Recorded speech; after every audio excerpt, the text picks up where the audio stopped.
কাঁচা লঙ্কার official YouTube চ্যানেলে সবাইকে জানাচ্ছি একটা ওয়ার্ম ওয়েলকাম। আশা করি আপনারা প্রত্যেকে খুব ভালো আছেন। আজকে মাটন বানাবো। বাঙালিরা যেমন মাছ খেতে ভীষণই ভালোবাসে, তেমনই বাঙালিদের কিন্তু মাটনটাও একটা উইকনেস বটে। আজ আমি বানাবো বেরেস্তা মাটন। তবে বেরেস্তা মাটনটা কি? বেরেস্তা মাটন হলো ভাজা পেঁয়াজ দিয়ে যে মাটনটা আমরা রান্না করছি। এখন আপনারা বলবেন পেঁয়াজ তো আমরা ভেজেই মাটন রান্না করি। না, এই পদ্ধতিটা একটু অন্যরকম। সেটা জানার জন্য চলুন আমার সাথে কাঁচা লঙ্কা রান্নাঘরে। প্রথমে আগে দেখিয়ে নিই বেরেস্তা মাটন বানানোর জন্য আমাদের কি কি উপকরণ লাগছে। বেরেস্তা মাটন বানানোর জন্য প্রথমে আমি 1 কেজির মতো মাটন নিয়েছি, যেটাকে ভালো করে ধুয়ে পরিষ্কার করে নিয়েছি। 4টে পেঁয়াজ আমি লম্বা করে কেটে নিয়েছি। আমি তেজপাতা নিয়েছি, গোটা গোলমরিচ নিয়েছি, সাথে 2টো শুকনো লঙ্কা নিয়েছি আর গোটা গরম মশলা নিয়েছি। আমি 2 টেবিল স্পুন আদা বাটা নিয়েছি, 2 টেবিল স্পুন রসুন বাটা নিয়েছি, 1 টেবিল স্পুন আমি কাঁচা লঙ্কা বাটা নিয়েছি, হাফ কাপ মতন টক দই নিয়েছি, 2 টিস্পুন আমি জিরে গুঁড়ো নিয়েছি, 2 টিস্পুন ধনে গুঁড়ো নিয়েছি, 1 টেবিল স্পুন আমি রেড চিলি পাউডার নিয়েছি,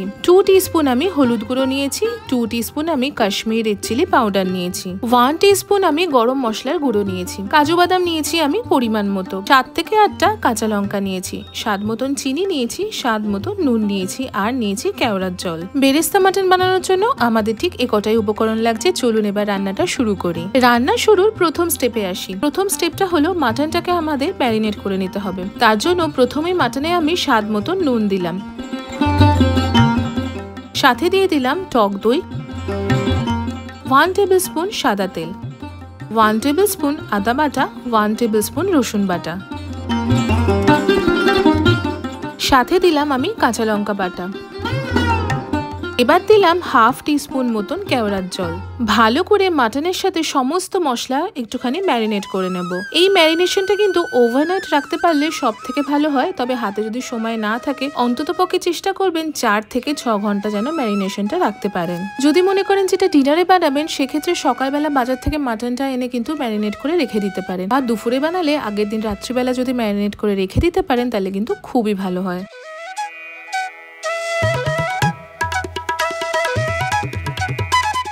চলুন এবার রান্নার দ্বিতীয় স্টেপে আসি। নাম হলো বেরেস্তা মাটন। তখন বুঝতেই পারছেন আমাদের পেঁয়াজটা আগে একটু ভেজে নিতে হবে। তার জন্য একটা ফ্রাইং প্যানে আমি 2 টেবিল স্পুন মতো সাদা তেল বা ভেজিটেবল অয়েল কিন্তু গরম করে নেব। এই পুরো রেসিপিটাতে কিন্তু সর্ষের তেলের কোনোই ব্যবহার হবে না। সাদা তেল বা ভেজিটেবল অয়েল আর সাথে ঘি দিয়েই রান্নাটা আমরা করব। তেল ভালো করে গরম হয়ে গেলেই সামান্য একটুখানি চিনি দিলাম। চিনিটা একটুখানি ক্যারামেলাইজ করে নেব। তারপরে আমি পেঁয়াজ কুচিটা দিয়ে দিলাম।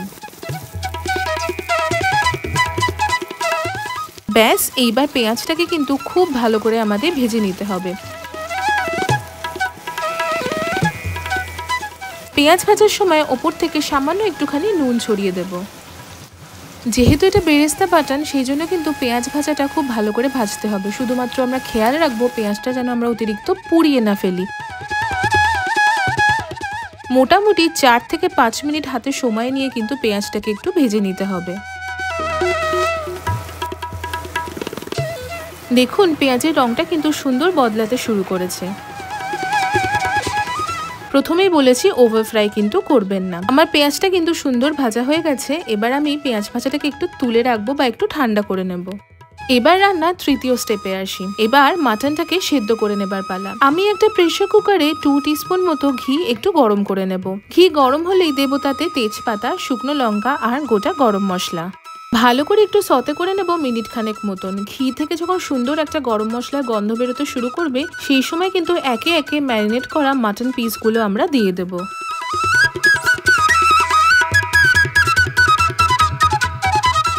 মাটনগুলো দিয়ে ভালো করে রান্না করে নেব 4 থেকে 5 মিনিট মতন। 4 থেকে 5 মিনিট পরে আমি 1 কাপ মতো গরম জল ঢেলে দিলাম।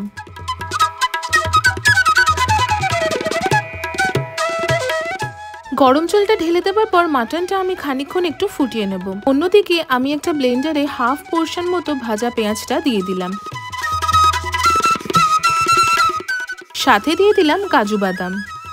অন্যদিকে দেখুন মাটনটা কিন্তু বেশ ভালো করে ফুটছে। আমি এতে কয়েকটা চেরা কাঁচা লঙ্কা দিয়ে দিলাম। আর এইবার ওই যে ভাজা পেঁয়াজ আর কাজু বাদামটা নিলাম, সেটা কিন্তু ভালো করে একটু ব্লেন্ড করে নেব। আমি কিন্তু একটু জলের ব্যবহার করছি না। জল ব্যবহার না করে কিন্তু ভালো করে একটু ব্লেন্ড করে নেব। এইবার প্রেসার কুকারের লিডটা আমি দিয়ে দিলাম। লিডটা দিয়ে 4টে সিটি বা হুইসেল পড়া পর্যন্ত কিন্তু আমি ওয়েট করব। মাটনটা আমরা মোটামুটি 80 to 90% মতো সেদ্ধ করব, পুরোটা কিন্তু সেদ্ধ করব না, বাকিটা কিন্তু আমরা রান্না করতে করতে সেদ্ধ করে নেব।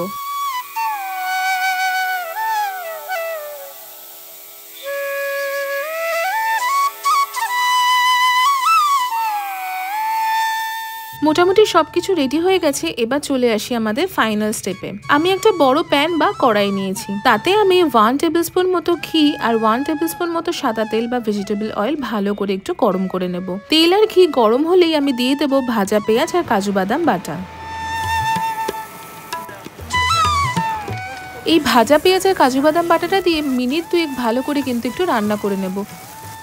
দেখবেন কি সুন্দর একটা গন্ধ বেরোচ্ছে আর খুব সুন্দর একটা রঙও আসতে শুরু করেছে। মিনিট 2 পরে আমি বাকি 1 টেবিল স্পুন আদা বাটা আর রসুন বাটাটা দিয়ে দিলাম, আর সাথে কাঁচা লঙ্কা বাটাটাও দিয়ে দিলাম।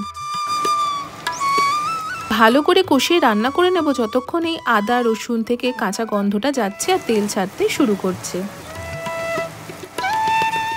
ভালো করে কষিয়ে নিয়ে যখন দেখবেন কাঁচা গন্ধটা চলে গেছে, তখন ব্লেন্ডারে সামান্য একটু গরম জল দিলাম, কারণ ওই ব্লেন্ডারে কিন্তু এখনো অনেকটাই পেঁয়াজ বাটা আর কাজু বাদাম আছে। সেই জলটা দিয়ে ভালো করে মিশিয়ে নিয়ে আমি ঢেলে দিলাম। ঢেলে দিয়ে ভালো করে মিশিয়ে রান্না করে নেব যতক্ষণ না আবারও তেল ছাড়তে শুরু করছে। তেল ছাড়তে শুরু করলেই প্রথমে দিয়ে দেবো কাশ্মীরি রেড চিলি পাউডার, তারপর দিলাম ধনে গুঁড়ো, জিরে গুঁড়ো, লাল লঙ্কার গুঁড়ো আর হলুদ গুঁড়ো।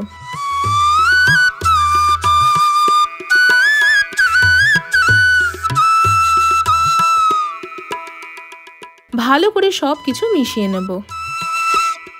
এই গুঁড়ো মশলাগুলো দেবার পরে দেখবেন কি সুন্দর রংটা বদলে গেল আর খুব সুন্দর কিন্তু গন্ধ বেরোচ্ছে। এখনই বুঝতে পারছেন যে জিনিসটা দেখতে কিন্তু দারুণ সুন্দর হবে। এবার আমি হাফ কাপ মতো গরম জল ঢেলে দিলাম যাতে মশলাটা পুড়ে না যায়। স্বাদ মতন নুন দিলাম আর দিলাম স্বাদ মতন চিনি।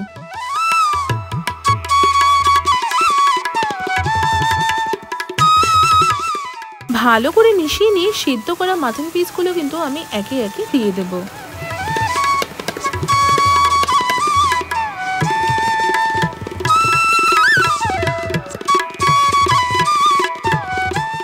আর সাথে কিন্তু মাটন স্টকটাও দেব।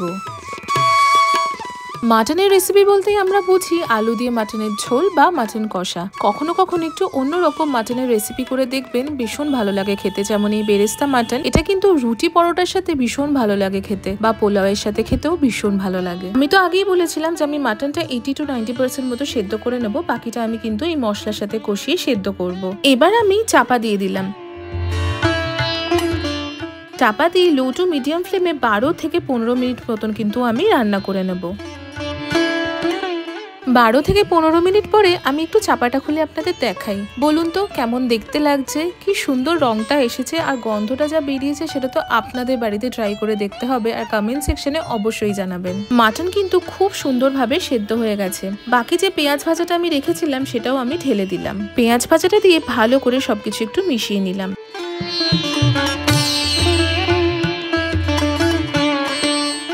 এবার দিলাম গরম মশলার গুঁড়ো আর সামান্য একটুখানি কেওড়ার জল দিলাম। ব্যাস, এবার চাপা দিয়ে দেবো। চাপা দিয়ে গ্যাসের ফ্লেমটা অফ করে দিয়ে 10 মিনিট মতো একটু স্ট্যান্ডিং টাইম দেবো। 10 মিনিট পরে আমাদের বেরেস্তা মাটন কিন্তু একদম তৈরি হয়ে গেছে। চাপাটা খুলি, কেমন লাগছে বলুন? অসাধারণ দেখতে লাগছে আর তেমনই সুন্দর এটা খেতে হয়। আমি সার্ভ করছি গরম গরম বেরেস্তা মাটন, ওপর থেকে গার্নিশ করে দিলাম আমি ভাজা পেঁয়াজ দিয়ে। কেমন লাগলো আপনাদের আজকের এই বেরেস্তা মাটনের রেসিপিটা কমেন্ট সেকশনে জানাতে কিন্তু একদম ভুলবেন না। আশা করি আপনাদের আজকের এই রেসিপিটা খুব ভালো লেগেছে।